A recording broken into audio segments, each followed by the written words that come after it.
Hello, everyone, and welcome to this episode of Things That Matter with Martie McNabb.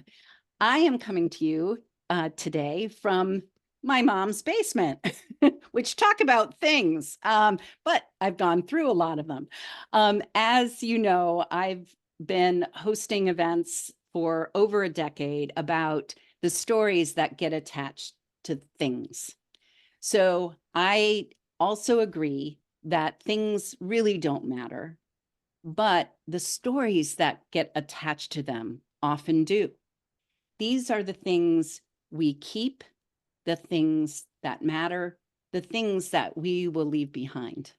And of course, most importantly, it's the stories that people want to hear. So today, I am grateful to have my new friend, Paul Szauter, who is, and I hope I pronounced that correctly. Awesome. So I practiced it. So was grateful to meet Paul, who is an enthusiastic organizer for 1 Million Cups, their Albuquerque chapter that is hosted every Wednesday morning at 9 a.m. That's Mountain Time. And it's hosted every week, Wednesday mornings, at a wonderful place called Fat Pipe ABQ, which is a co-working space that I came across about 3 years ago and joined so that I could continue my work when I'm out in Albuquerque. But the best part was actually meeting all the people that come to this event. Almost every Wednesday, I see people, and Paul is there, and he is the MC or the master of ceremonies there most of the time. And he unusually today is not wearing the one thing that I always see him wearing when he's there. So maybe he can add that to the end of things as talk about that. But in the meantime, I am so grateful to Paul because I wanted to pilot a project that came into my mind six to 8 months ago. And it was just tweaking my show and tells, my one-off events into a longer thing. And so I came up with this idea called Our Community in 30 Things. And I invited and I talked about it in October. And Lisa Adkins, and who manages there, who runs the co-working space there, was so generous and right away said, you can do it here, because the co-working space is actually in the old library, in a library from an old school that in Albuquerque, I think it was the high school, that they converted, and it actually is in the library. So they had library stacks everywhere. And she said, you can use it. And so I was like, awesome. And I started asking around to see if I could get some volunteers. And Paul was almost the first one who said, yes, me, I'll do it. And so he enthusiastically was a part of it, supported me, cheerleaded me, and brought an amazing object that seemed so timely with all that's going on in the world and in history in the world right now. So without further ado, I am going to invite Paul to share what he brought for show and tell. Thank you very much, Martie. It was a lot of fun. And before we get started, let me just say the reason I was so enthusiastic about it is I've had formal leadership training. And one of the things that we're taught that you could do to enlarge your public persona is to let people know about things that don't seem immediately relevant to the task at hand, but you're not necessarily the judge of that. And so the object that I picked, I think, tells an important part of my story that I never have time to talk about in front of business development audiences, because we're all focused on the things that their businesses need and how can we help them. And we don't get into our own personal stories. So you could have been in this environment for years and not know basic things about people. So I thought this was a good illustration of that. So to give you the background, my parents, I'm a first generation American, and my parents are immigrants. They were basically refugees from World War II. My father grew up in Hungary, and he was in the Hungarian army. Which fought against the Soviets in World War II, and he was captured, and he spent a year and a half in a Soviet POW camp before escaping from Hungary and coming here. My mother was in the Netherlands, which was under Nazi occupation, and they were bombed to smithereens, right? And so at the end of the war, they both made their way to Austria, where they met, and eventually came to the United States, and they got here in 1949. And the, you know, English was not their best common language, but they decided they had better speak English at home or they would never learn it. So I was part of the generation of Americans born to immigrant parents who never learned the native languages of my parents because the emphasis at the time was on assimilation. We all had to become, a uniform country and work together. And this is now during the Cold War. So I was born in 1954. And in 1957, the Soviet Union launched Sputnik. And the United States went into a complete panic that we were behind in science and engineering. We were going to lose to the Russians. We were all going to have to learn to speak Russian, and we're going to work on collective farms. And it doesn't sound like a good thing. So we poured resources into science and engineering education. And one of the things that's a consequence of that is my parents thought it was tremendously important to bring us to museums, so we'd go to a science museum or a natural history museum or a planetarium or a zoo. And that was just part of like learning about all these important things and seeing if anything would spark our interest, right? And when you visit a planetarium, and I believe this was the object I'm about to show you was from the Pittsburgh Planetarium. So I grew up in Youngstown, and the kids always wanted to go to the gift shop, right? So what I got probably in after Sputnik had been launched and after Kennedy had said we were going to go to the moon was this. And this is a little plastic moon that's also a coin bank, right? Because you can't just sell a useless piece of plastic to somebody, it's useful. And this is glow in the dark paint that's on it. It doesn't glow anymore because after a certain age, it stops doing that. But if you put this on your nightstand at night, which is what I did, and it was fully charged up with a light, you can just rotate it to get any phase of the moon that you want, and you can match the current phase. So I think it's educational in the sense that it teaches kids that, the moon is a sphere, and if you illuminate it from different angles, it looks different, and it's not being eaten by a dragon and then regenerating or any of these wonderful folk tales that we have. And so, I kind of knew the sphere thing before I set it up, but it was a great thing to have. And, I'm going to sleep every night looking at this glowing moon, and I'm thinking how we're going to land there. And when I was in ninth grade, we landed on the moon, and we watched this on a little black and white television with like a 9-inch screen, right? And it was pretty amazing, right? And so what I got out of it was not necessarily, the importance of being an American fighting the Soviets in the Cold War, but what I got out of it is that we were capable of setting outrageous goals for ourselves. I mean, when Kennedy said we were going to land on the moon, like how the heck were we going to do that, right? It's really just an engineering feat. And, the motivations for it weren't particularly scientific, they were political, but still it was a huge project and we accomplished it, right? And so I got a lifelong interest in science and engineering and natural history, and I ended up not being a rocket scientist or a space scientist. I ended up becoming a geneticist, and so I went into the life sciences. And then in the early 90s, there was a proposal to sequence the entire human genome, and the cost was staggering at the time because we didn't have the technology to do it in an affordable way. So part of the funds went to making it affordable. And when it was launched, a lot of scientists, even scientists, just said, "This is nuts. It's going to eat all the money for bioscience, and we don't know that it's going to work, and it's too big and it's too crazy." And the wildest optimists about this made predictions, but those predictions turn out to have fallen completely short of what actually happened. So the Human Genome Project returned Uh, I think the numbers are $140 for every dollar put into it in terms of creation of company opportunities. And the company that I ended up starting, Equiseek, we do genetic tests on horses, and this is entirely built on the technology and the data developed from the Human Genome Project, because all mammals are related, and you can just apply what's known about human beings to horse. So I'm not the only company to come in existence because of this project.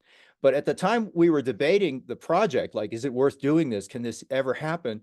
People referred to it as a moonshot. And of course, that just clicked for me, like, oh, moonshot. Yeah, we did that. I'm sure we can do this project, right? And that turns out to be the right attitude. And, if you listen to the people who are negative about it and don't do things, you never really find out that they're wrong. But when you propose something really audacious that's been well thought out, it's possible to accomplish it. So, my own company is kind of like that. We were told by, learned people in the accelerator who are not scientists that you're crazy, you'll never accomplish this, you can't do this, operating out of a laptop in a Starbucks. And that's what we did, right? And because it's a moonshot, right?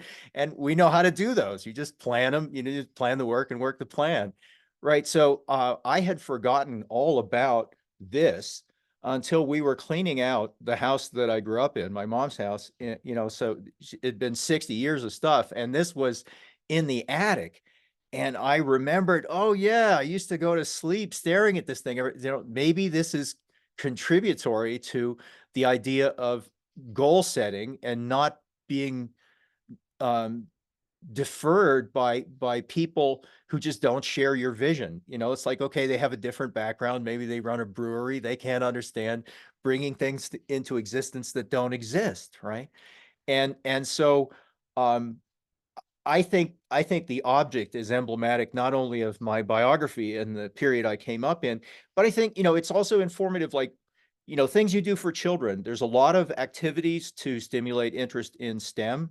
I just recently judged the science fair, and I think the entries were outstanding, right? People are going to go to regionals from some of the people we judged. And there are these robotics clubs. So I'm very optimistic about the future. And it's not being done for the same reasons. They're like, okay, we are facing climate change and all kinds of challenges that are scientific and technological, and we need a lot of people to work on stuff like this. And science talent is rare. These problems are hard. And so the doors are being thrown open to everybody to get an interest in it and work on it. And people who want to do it can do it. It is difficult. It is very challenging, but it's very rewarding in the long term. I mean, a Yeah. lot of people, don't make it and they drop out and they do something else. But people that are somehow able to build a life around a career in science and engineering, in STEM, robotics, whatever, that's a great thing to do. And so Yeah. a few weeks after we had our community in 30 Things, Yes. we had a soft landing on the moon by an American team for the first time in 50 years, right? So the last time was in 1972 with Apollo 17. And this time it was a robotic lander built by a company called Intuitive Machines. And the cool thing about it was, like the Mars landers that NASA has launched, the last 12 minutes of the flight to land, the lander was completely autonomous. It was sending reports back to mission control, but they were not piloting it. It was looking at rough terrain and deciding how to land and deciding how far above it was above the surface and all that stuff. And it did soft land. I mean, it fell over, but I mean, it is a tremendous achievement. And it did it at a tiny fraction of a NASA project cost Right. because they were willing to tolerate higher risk. So something that lands on the moon and falls over is a win, right? Yes. And and to spend 50 times as much and have it land upright is not a win, right? So they want to be able to do, like, if we could do 10 times the number of missions and we had a 20% success rate, that's still twice as good as what we were doing, right? So Yeah. NASA is working to build like a lunar economy, right? So I am just a fanboy on this stuff. I don't really know the I can science. I can I can't tell pass from a your background. yeah, I can't pass a pop quiz on orbital mechanics. Yeah, this is the rebel base from Rogue One, right? And I like science fiction movies, even though they don't take relativity into account in order to make the time sequence work, right? So I think anything that gets kids interested in science, like anybody who's like in eighth grade and watches the total eclipse, I think that could be a formative event for a lot of people, right? Right. So, it's all about passing the torch. So, Yeah. I was educated largely at public expense. So everything after my undergraduate degree was paid for by the National Institutes of Health. So my graduate work, my postdoctoral work, my academic career, that's all been at federal expense. And Wow. they trained more people than could get academic jobs. And they thought, well, you're smart people, you'll figure out what to do. And that's true for many of us. And I've ended up, to my great surprise, becoming an entrepreneur Right. rather than an academic career. Right. Right. So Oh, one of your other questions is like, what should happen to this? Like when I'm right. not around anymore? Well, I don't know. I mean, it's just a piece of junk plastic, and I'd even forgotten about it for a long time. So it's not really worth much. But if somebody just wants to have an object that like this is from the 1960s, this is during the Cold War, this is the kind of stuff they were selling at a planetarium. I don't see that stuff now, right? Right. It doesn't need Right. batteries, all that kind of stuff. Right. And you can learn stuff from it, right? But there's Yeah. so many wonderful things going on for kids these days. I don't Yeah. think this particular object is all that important. And what I'd really like to see is I'd like to see people who are, in the drifting into their golden years the way I am, look back and say what got them interested in science. What Right. is it that made them get on this track and do remarkable things? And there's some Right. fantastic stories about that. It's Yeah. not just for children of privilege. There are people from very humble backgrounds that have Yep. made tremendous advances in my field Oh, and in other fields as well. oh, So, absolutely. I think that one of these days, some kid on a robotics team who's doing really, really well in high school right now and is kicking butt on the robotics team, one of these days she's going to walk on the moon, right? That's Yeah. not crazy to say that, right? Right. Right. And so I know those kids are out there, and what I'd really like to see, rather than have this put in a museum as as a biograph thing, is I'd like to see people just put their hands into lighting up the next generation and saying, Yeah. this is really something you ought to think about, because the stuff your parents and teachers are talking about is stuff that exists now, but you could imagine things that don't exist, and you could be part of building that. And Yeah. you could walk on the moon, or maybe even walk on Mars if it comes to that. Right. So Oh my that's what I would like goodness. to see. Right. Right. Wow. Wow. Well, and like you had mentioned too, Paul, that we end up having the solar eclipse coming up and next week. And as a matter of fact, it comes right through Vermont. It's northern Vermont, but I'm going to drive up. I went to Lyndon State College in Lyndonville, Vermont, for my first year in college until I realized it was like it was mainly a place to go and ski because Burke Mountain is a training mountain for the Olympics, or it was at least at one point, and that was right there. And I was like, I'm not learning anything. So then that's when I ended up going to UMass Amherst, and that I think that my great experience is that I had a phenomenal earth science teacher in high school, and I didn't go into the earth sciences. I went into the biological sciences like you, and ended up teaching high school biology in New York City for 8.5 years. And one of my favorite lessons was genetics. So that was a fun time. But yeah, looking back, I think that for me, probably a big influence for me to get into the sciences was growing up on a farm. Mm, So, and actually seeing, like genetics in reality, like, and having horses. I grew up with Yeah. horses, and needless to say, that's the one thing, for those of you who've been hanging out for this whole episode, the one thing that I always see Paul in when he's at 1 Million Cups and is the MC there, is his uniform, to an extent, which is his hat. So, and I guess that it was more branding, because it's like mostly people in the horse world wear hats. I don't know about scientists and They geneticists do that not. do, but it kind of it identifies you as being a horsey person, into that whole thing. And I love what you say about moonshots, and and I think it's whether it's science or STEM or entrepreneurs, like you said, and there's entrepreneurial scientists, as you are as well, is that in all of these cases, is that so many of us are told, well, I was certainly, oh, that's nice, dear.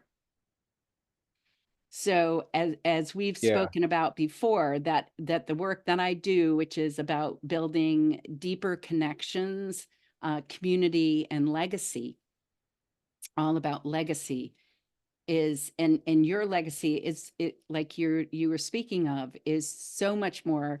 It's so much more than this plastic moon, but that moon and that experience that your parents, and I did not know that they moved to the United States, and that you ended up, like so many other Americans, like not learning their home language, that we were all like the melting pot. And anyway, but that your experience going to all those museums, being exposed to all of that, and specifically that experience with that, something about that sparked you. So yes, it doesn't matter, but it did spark you, inspire you. It was there. Like, not only did you buy it and then it just went into a drawer, or whatever, you threw it away, or it went into whatever, and not only that, your parents kept it,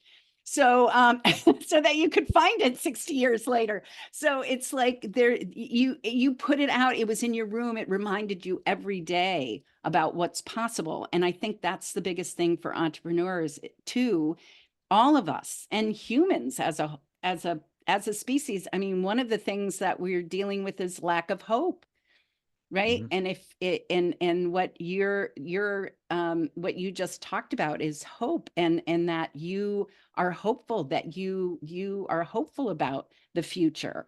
And I just think we're lacking that hope, and I'm so grateful for you, to come on my show and share your hope and passion. And I've seen little bits of it at 1 Million Cups, but it's lovely to see it, more and more. And I'm so excited to continue to share your story.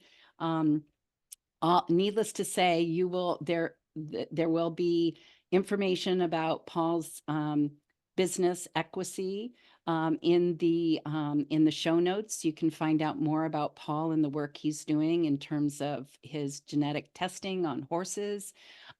This is critical in terms of, health and wellness and all of that kind of thing, about for the equine community, and the people who love their horses, and all of that. So this is a great service that you offer, and it's been a joy to hang out with you So today. Marty, I didn't know that you taught high school, so I'll tell you one more story. Okay.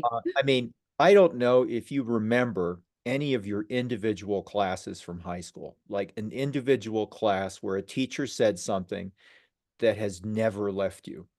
And I can remember my high school biology teacher was hopeless. He was also a coach and he didn't understand anything. So biology I thought was stupid. And here I am, I'm a biologist, right? But my chemistry teacher was really good. And one day, he had explained the structure of DNA to us. And I'm like, okay, this is chemistry. That's the structure of DNA. And the next lecture, he explained the genetic code, so how a 3-letter DNA sequence, specifies an amino acid, and genes make proteins, and we've cracked the code, and this is how it all works. The code had been cracked not even 10 years before that high school chemistry lecture. Right. So I was looking at stuff that had just come out of the laboratory, right? Right. And now we could read the language of nature, and that we knew that bacteria and humans use the same code, right? Every living thing uses the same code. And that means that we could put human genes in bacteria. And one day, in a book by Isaac Asimov, it's written in the mid-60s, it said we could teach bacteria to make insulin.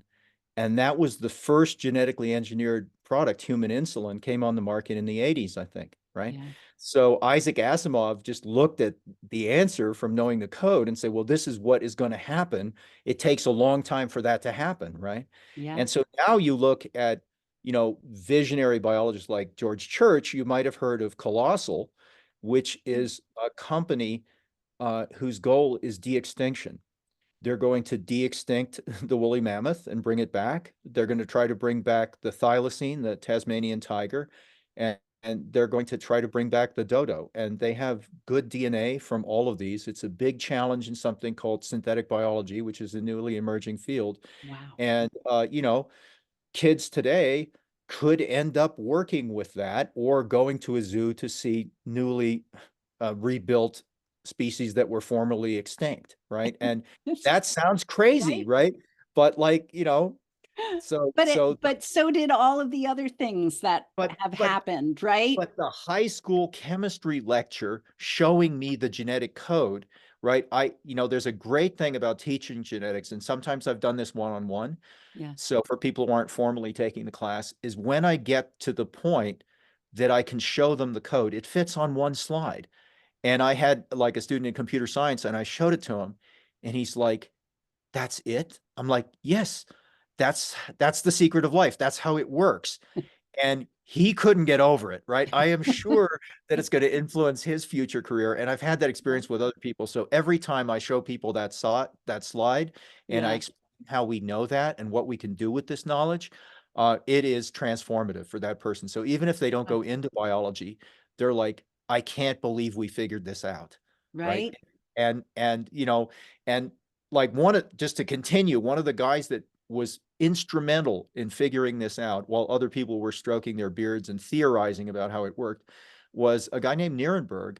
And his father was a shirt maker in Brooklyn. So he didn't come from privilege at all.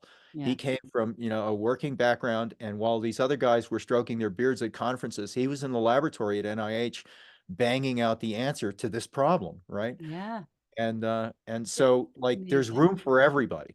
Yeah. Oh, and yeah, it's just for entrepreneurs and scientists alike, and just us all to know that it's things are things something that was an idea and somebody thought of it's possible. And that brings me to like say that I came up with this idea of our community in 30 things.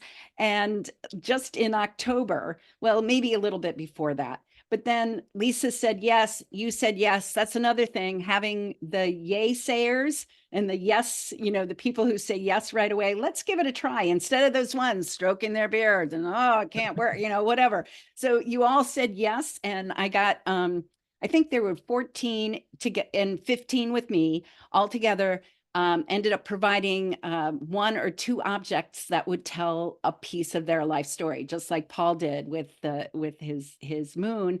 And we had photographs taken by the lovely Deanna Vincent of Dry Heat Photography, took gorgeous photos of these objects.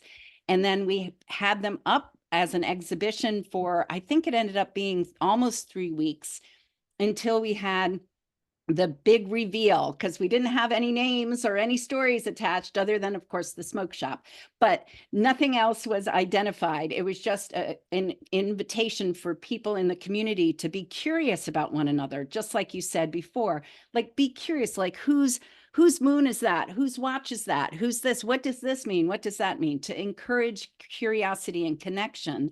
And then we had the big reveal and everybody got a chance to tell the story. And that was just so needless to say, for all you listening, whatever you're passionate about, whatever you're driven for, whatever you believe in, whatever you're excited about, keep on doing it. It's all possible. And especially with somebody who has the enthusiasm and passion like you do, Paul, I need to learn more about your work for sure. And I will, as I'm putting this out in public. And to close up, it's kind of funny that I have a connection to Pittsburgh that I'll be talking to you about. So that's fascinating. And last night I'm in an old house. So the upstairs where my bedroom is does not have heat. So I always have to go upstairs, turn on the heat for a little while in the room, warm it up for a while before I go up to sleep. And I came down and I was going through the channels, and what do I come across is young Sheldon. And he's has a NASA scientist come to his school and talking about stuff, and he's like, that's not true, that's not true, that's not true. And he goes through this whole process of having to prove that what he said was wrong. And anyway, he meets the guy finally after the father's like, we're going there. And he takes him to Houston, and he meets with this guy, and he goes through the whole math and has it out on the board and whatever. And the guy goes, your math is great. He said, it's beyond whatever. He said, but we don't have the technical ability to do it, to create it or something. And Sheldon goes, well, that's okay. He goes, let me know when you're ahead of your time. And he goes, well, let me know when you catch up to me. And he walks out. Right. So, it's like we always have to have these dreamers, and artists and scientists are like our biggest dreamers. Right. And so thank you for dreaming. Thank you for sharing your story. And thank you for all your support in this idea that became a reality. And I'm hoping to take it around the country and invite people to build deeper connections, community, and legacy. So. Well, thank you very much, Marty, and I wish you the best of success in this. It's a lot of fun doing this, and it sure is fun listening to other people's stories. I've learned a lot about people that I've known for years. Yeah, well, thank you. And thank you for being a part of it. And I'll see you when I'm back in Albuquerque in May. And until then, take good care. And thank you, everyone, for listening to this episode of Things That Matter with Martie McNabb. Have a great day.